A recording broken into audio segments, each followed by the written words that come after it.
A empresa em que eu trabalho está obrigada a liberar os funcionários para assistirem os jogos do Brasil na Copa? E no caso aqui ela está perguntando também, se não liberar, tem o direito de assistir, doutor? Michel, eu acredito que essa seja a dúvida do momento, né?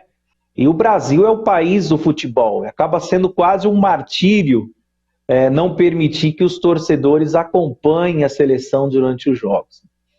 E acontece que muitos desses jogos do Brasil durante a Copa vão acontecer em dias e horários normais de trabalho, né?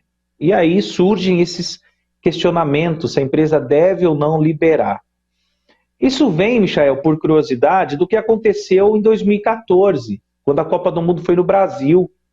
Naquele ano, foi promulgado um decreto presidencial assegurando a folga dos empregados nos horários dos jogos da seleção.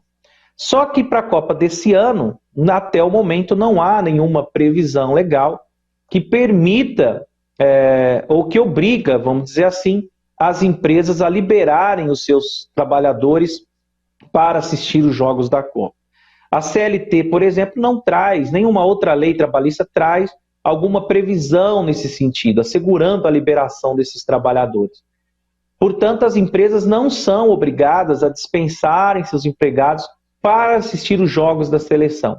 E se alguém faltar do trabalho por vontade própria, será considerada uma falta injustificada e a empresa poderá fazer o desconto do salário, inclusive aplicar uma advertência por um ato indisciplinar do trabalhador.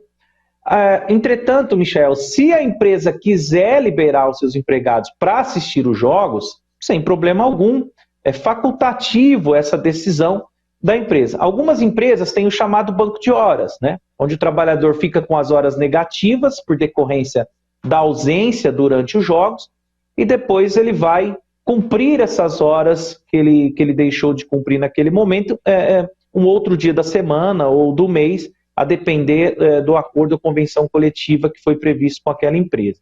Existe também a possibilidade, no caso daqueles patrões mais sensíveis a esse momento, da empresa celebrar acordos individuais, né, ou até mesmo coletivo com os seus empregados, visando ajustar essas condições e que os empregados possam ser liberados para assistirem os jogos, e com isso a empresa ela não vai sofrer um prejuízo devido a essa suspensão do trabalho, porque esse trabalhador vai ter que cumprir essas horas em outro momento.